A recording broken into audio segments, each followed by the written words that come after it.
Pahayag chapter 11 verse 3, subalit ipadadala ko ang dalawa kong saksi na nakadamit ng sako at sa loob ng 1,260 na araw na iyon ay ipapahayag nila ang salita ng Diyos.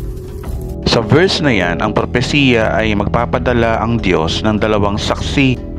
So ano bang purpose ng dalawang saksi na ito? Sino itong dalawang saksi na ito na nakadamit ng sako? Ang pagdamit ng sako ayon sa kaugalian ng mga Hudyo ay isang pagluluksa at pagsisisi. Kaya repentance ang isa sa mensahe ng two witnesses na ito. Kaya sila ipadadala dahil sila ang magsasagawa ng pagsukat sa ikatlong templo. Sila ang huhusga sa third temple na ito. At gagawin daw nila ito sa loob ng 1,260 days. Ang 1,260 days ay equivalent ng 3.5 years. Pag ang Bible sinasabing 1,260 days or 42 months, ito ay 3.5 years. Kaya sa loob ng first 3.5 years, walang gagawin ng dalawang saksi na ito kundi sukatin ang templo. Dahil yun ang purpose kung ba't sila ay pinadala ng Panginoon. Verse 4, ang mga saksing ito ay ang 2 punong olibo at 2 ilawang nakatayo sa harapan ng Panginoon ng lupa. Sinasabi diyan na ang 2 saksi na ito ay 2 punong olibo at 2 ilawang ginto.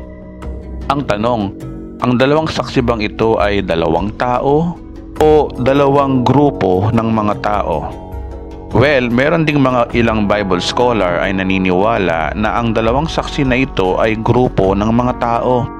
Ito daw ay mga Hudyo at mga Kristiyano, kaya 2 grupo daw ang 2 saksi na ito. Which means they are interpreting this passage symbolically rather than literally. Yun nga lang may problema sa pag-aaral nila. Hindi nila tinignan ang whole passage. Ang tawag dito ay eisegesis, meaning isang lugar lang ang nakikita nila. Hindi nila tinignan ang kabuuan o yung tinatawag na exegesis.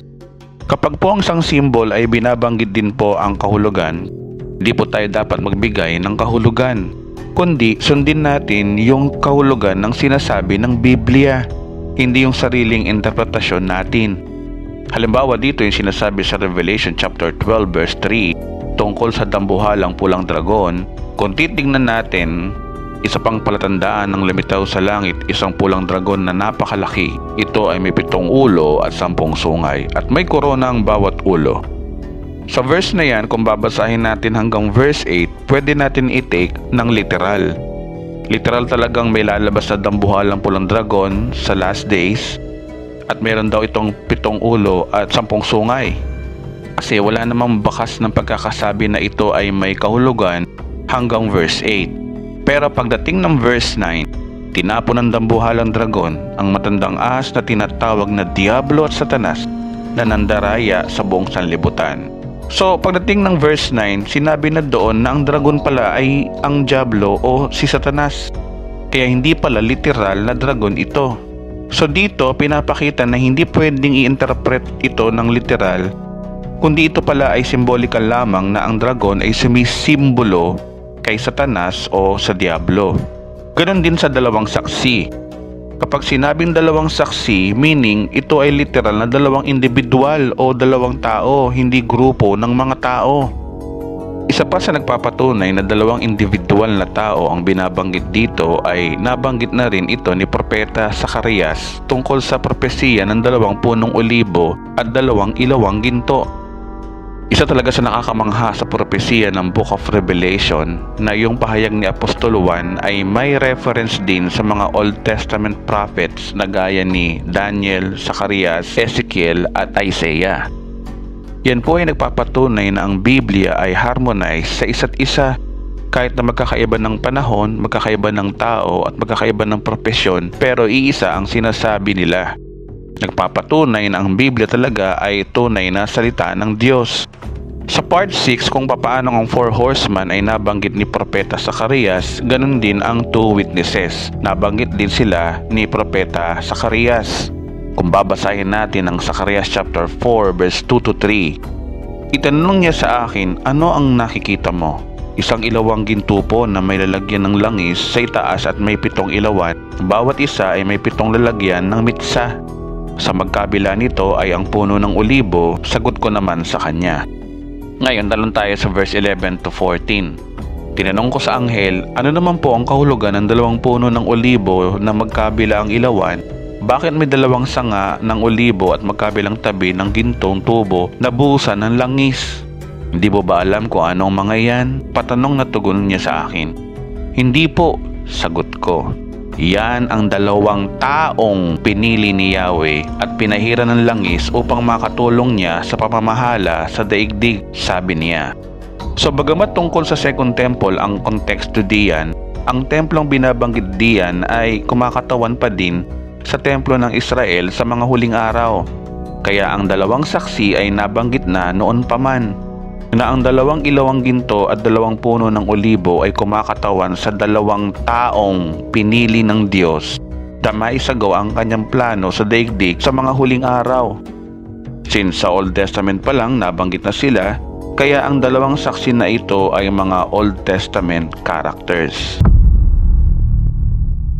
Ang unang clue dito ay bakit ang 2 saksi na ito'y kumakatawan sa ilawang ginto at punong olibo na nagbibigay ng langis sa ilawang ginto. So since na ito'y tumutukoy sa Old Testament character, sa Old Testament tayo kumuha ng idea. Sa Old Testament, ang golden lampstand o yung menorah ay pangunahing kagamitan sa tabernakulo sa panahon ni Moses.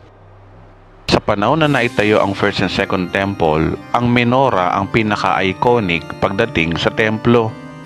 Since ang templo ay kumakatawan sa kautusan o law, ang ilawang ginto ay kumakatawan sa law.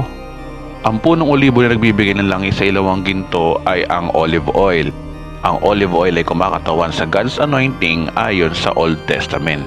Kung i-google po natin kung anong meaning ng olive oil sa Bible, ang sabi diyan, in Jewish tradition, olive oil symbolizes the divine presence. In the biblical text, olive oil is the main element of anointing. Ginagamit ito ng mga propeta sa tuwing sila ay nag-a-anoint ng mga hari sa Israel.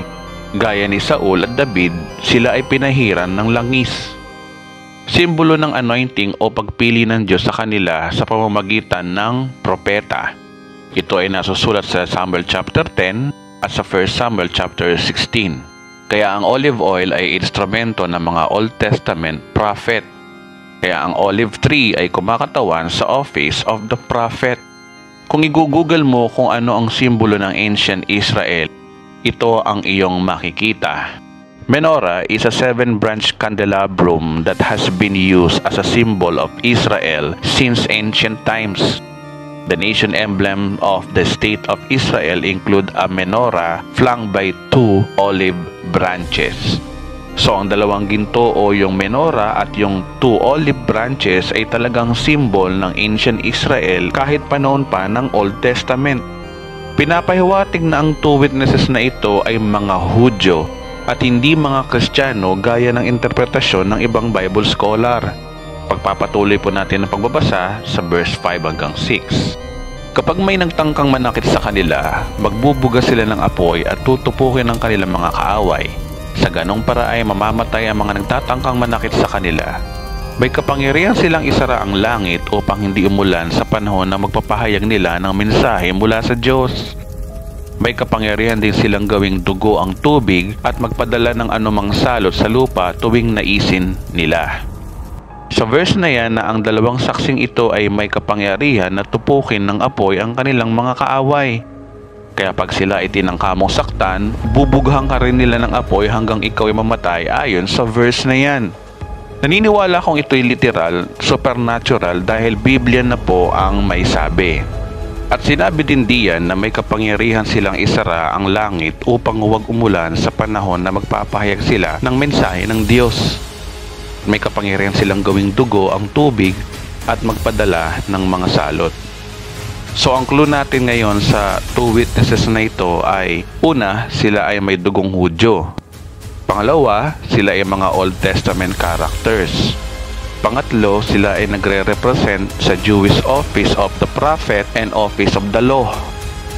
Sila ay may kapangyarihang sunugin ang kanilang kaaway mula sa kanilang bibig. Sila ay may kapangyarihang isara ang langit para hindi umulan. Sila ay may kapangyarihang gawing dugo ang tubig at magpadala ng lahat ng uri ng salot. Sino ang dalawang saksing ito? Sino itong dalawang saksi na ito na nabanggit sa 6 na listahang ito? Majority na nagtuturo ng end times since 1st century hanggang ngayon, ito ay si Moses at Elijah.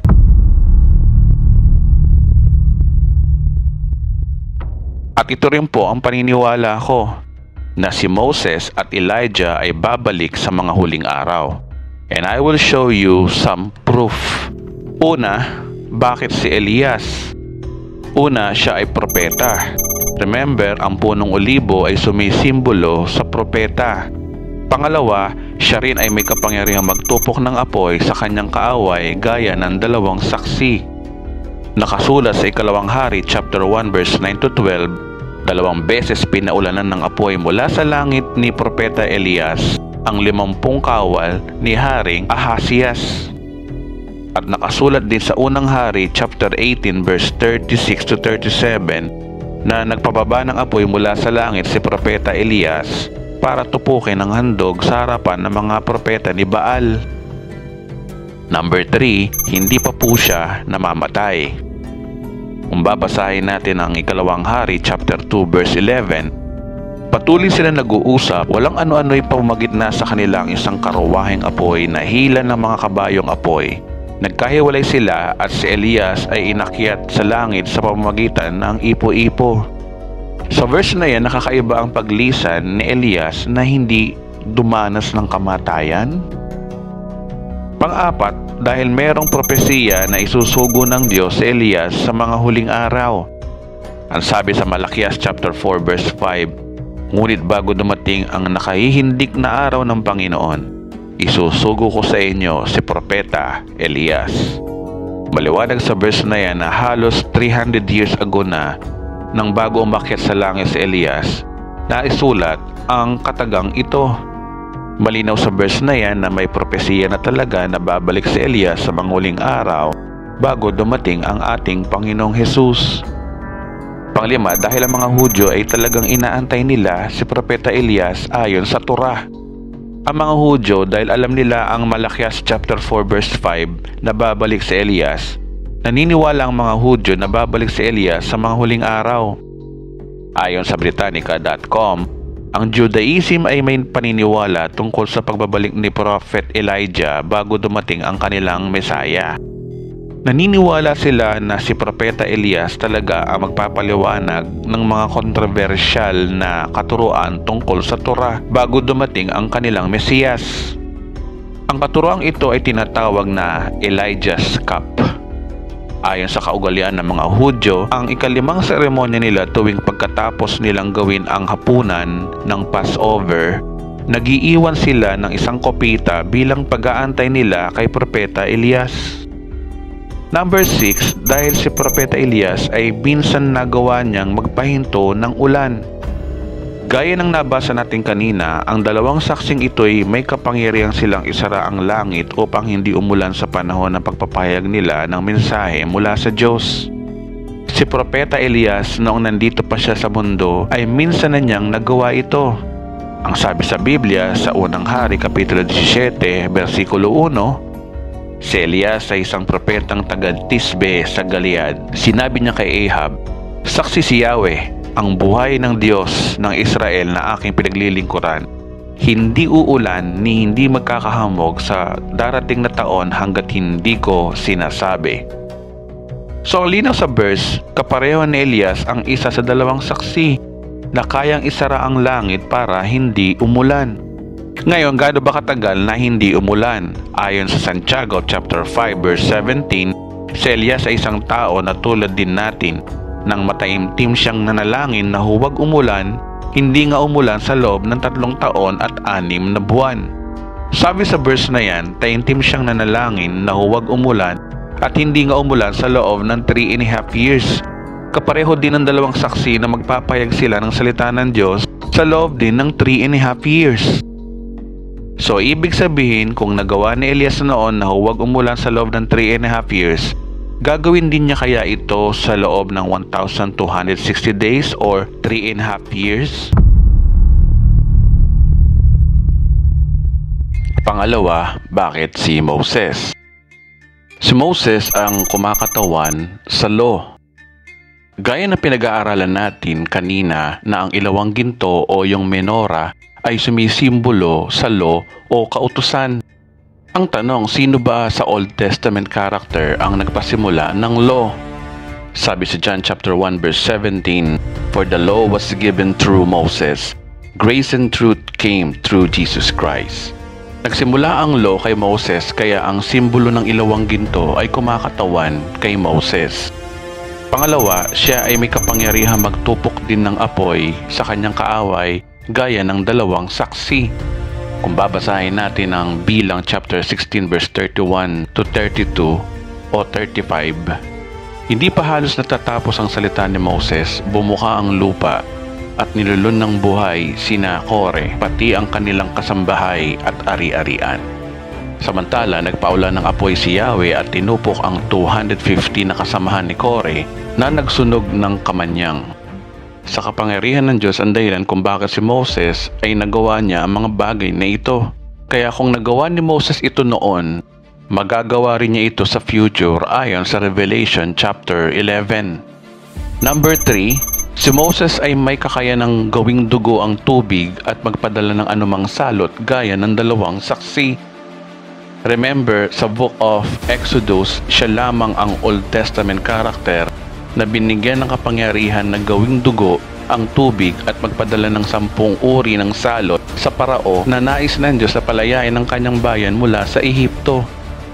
Ito ay sikat na sikat sa Biblia at napapanood din natin ito sa mga Hollywood movies. Number 4, si Moses ay hindi rin pangkaraniwan ang kanyang pag-alis dito sa mundo. Bagamat inaamin ng Biblia na si Moses ay namatay, ang kanyang kamatayan ay hindi pangkaraniwan. Kung babasahin natin ang Deuteronomy chapter 34 verse 5 to 6, at si Moses na lingkod ng Panginoon ay namatay sa lupain ng Moab ayon sa salita ng Panginoon.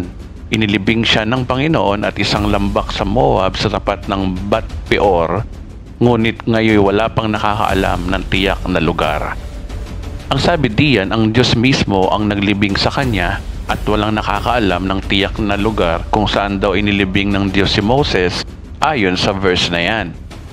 Ngunit mayroon pang verse din sa Bible na yung bangkay ni Moses ay pinag-aagawan ni Miguel Arcangel laban sa Diablo. Kung babasahin natin sa Judas chapter 1 verse 9, kahit ang Arcangel Miguel na makipagtalo sa Diablo tungkol sa bangkay ni Moses ay hindi nangahas humatol ng may panlalait. Ang sabi niya, parusahan ka ng Panginoon. Magtataka kayo sa verse na yan, bakit nag-aagawan ng sugo ng langit na si Arcangel Miguel laban sa Diablo tungkol sa katawan ni Moses? Well, maraming Bible scholars na yun katawan ni Moses kaya dinala sa langit dahil siya ay gaganap ng isa sa dalawang saksi na ipapadala ng Diyos sa future during 7 years of tribulation. Sa pag-aaral na ito, meron ding mga teori na ang dalawang saksi ay hindi daw si Elias at si Moses, kundi si Elias at si Enoch. Dahil si Enoch, gaya din ni Elias, ay hindi dumanas ng kamatayan. Ngunit majority ng mga Bible scholars ng end times na si Moses at hindi si Enoch ang ikalawang saksi. Si Enoch ay Christian type character dahil ni-rapture ito at wala siyang kinalaman sa kautusan ng mga Hudyo at hindi siya Hudyo. Si Enoch ay Hentil at hindi Hudyo dahil wala pa si Abraham nung nabubuhay pa sa mundo si Enoch. Kaya si Moses talaga ang kasama ni Elias bilang gaganap na role ng dalawang saksi sa end times. They are both Jews, they are both same Old Testament character. Isa pang kadudadudang si Elias at si Moses nga ay babalik sa end times ay ang senaryo ng ating Panginoong Hesus nung siya'y nagbagong anyo kasama si Juan, si Pedro sa Mount of Transfiguration. Ito'y mababasa natin sa Mateo chapter 17 verse 1 to 6. Pagkaraan ng 6 na araw, isinama ni Jesus si Pedro at ang magkakapatid na si Santiago at Juan at sila'y umakyat sa isang mataas na bundok. Habang sila'y naroroon, nakita nilang nagbagong anyo ni Jesus. Nagliwanag na parang araw ang kanyang muka at nagningning sa kaputian ang kanyang damit. Nakita na lamang ng tatlong alagad sina Moses at Elias na nakikipag-usap kay Jesus. Sinabi ni Pedro kay Jesus, "Panginoon, mabutit naririto kami. Kung gusto ninyo, gagawa ko ng 3 kubol, isa para sa inyo, isa para kay Moises at isa para kay Elias." Habang nagsasalita pa si Pedro, nililiman sila ng napakaliwanag na ulap. Mula ro'y isang tinig na nagsabi, "Ito ang pinakamamahal kong anak, lubos kong kinalulugdan. Pakinggan ninyo siya." Nang narinig to ng mga alagad ng tinig, labis sila natakot at nagpatira pa. So napakaliwanag sa verse na yan na may tagpuan palang pangyayari sa ibang oras itong si Moses at si Elias. Di ba kayo nagtataka kung bakit si Moses at Elias ang kasama ni Jesus sa Mount of Transfiguration? Nagpapahiwatig na mukhang nagta-time travel lang si Moses at si Elias. Ang salitang time travel ay opinion ko lang. Dahil saan ka nakakita ng magkaiba ng panahon? Ang panahon ni Elias noong 900 BC at panahon ni Moses noong 1391 BC ay kasama ni Jesus noong 30 AD. Nagpapahiwatig na may plano nga ang Diyos kay Elias at Moses at sila ay buhay na buhay pa rin hanggang ngayon. Kaya isang misteryo ang pagpapakita ni Jesus kay Moses at Elijah. Ngayon ang tanong, ano ba ang purpose ng pagbabalik ni Propeta Elias at ni Moses? Well, kagaya ng sinabi ko kanina, susukatin nila ang Third Temple. Sila ang tutuligsa sa mga aktibidad sa Third Temple. Remember, sabi sa verse 1 at verse 2, nais ng Diyos sukatin ng templo. Sukatin means to judge ang mga ginagawa ng mga Hudyo sa templo. Ang pag-aali ng mga tupa, kambing at guyang para ikapagpapatawad ng kanilang kasalanan ay isang malaking insulto sa tinapos na gawa ni Kristo. Ang pagbabalik ng kautusan ay isang kalapastanganan sa bagong tipan. Ang dalawang saksing ito ay tinawag para sa mga Hudyo. Nais nilang patunayan ayon sa Torah na ang kautusan ay tapos na at ang hangganan nito ay si Kristo. Dapat kasi nating maintindihan mga kababayan na ang 7 years of tribulation ay panahon para sa mga Hudyo sa bansang Israel. Kagaya ng sinabi ko sa part 2, iba ang plano ng Diyos sa iglesia, iba ang plano ng Diyos sa Hudyo. Ang plano ng Diyos sa iglesia ay natapos sa araw ng rapture at muling bumaling ang pansin ng Diyos sa mga Hudyo. Kung titingnan natin ang ating sketch illustration, ang church age ay may 7 yugto. Gaya ng napag-aralan natin sa part 2, nasa ika-7 yugto na tayo ng church age. Ang church age ay panahon ng biyaya, panahon ng salvation by faith. Kaya sino mang manampalataya sa tinapos na gawa ni Kristo ay masasama sa kabuuang bilang ng mga hentil na dapat maligtas. Ang sabi sa Romans chapter 11 verse 25, mga kapatid, isang hiwaga ang nais kong malaman ninyo upang hindi maging mataas ang palagay ninyo sa inyong sarili. Ang pagmamatigas ng Israel ay pansamantala, tatagal lamang iyon hanggang sa mabuo ang takdang bilang ng lahat ng mga hentil na lalapit sa Diyos. Kaya almost 2,000 years nang nagmatigas ang Israel para makakilala tayong mga hentil. Ngayon sa panahon ng rapture, dito matatapos ang panahon ng church at muling papasok sa panahon ng mga Hudyo. Kaya yun ang dahilan kung bakit nilob ng Diyos na maitayo ang ikatlong templo at ipadala ang 2 saksi na ito dahil ang 2 saksing ito ay credible na magpapaliwanag ng kautusan. Lalo na't kapag nalaman ng mga Hudyo na ito ay si Elias na inaasahan nilang magpaliwanag ng kanilang Torah at si Moses na siyang pinaka-author o sumulat mismo ng Torah. Kaya it takes 7 years bago mabuksan ang kaisipan ng Israel na ang tunay na Mesiyas nila ay si Jesus Christ. Iyan ang purpose ng 7 years of tribulation para maligtas ang bansang Israel. Malamang walang tigil na religious persecution ang dadanasin ng mga Hudyo sa 2 saksi na ito. Lagi nilang sasabihin tuwing sila'y maghahandog ng tupa, sasabihin, ito ay kalapastanganan, yan ay kalapastanganan sa ginawa ni Kristo. Woe unto you, Israel, you rejected your true Messiah. At kapag may nagtangkang sila'y saktan, meron silang kapangyarihang tupukin ng apoy ang manakit sa kanila At may kapangyarihan din sila magpadala ng salot, patigilin ang ulan at gawing dugo ang tubig. Sa madaling salita, ang dalawang saksi na ito ay brutal na ipapahayag ang bagong tipan sa mga Hudyo.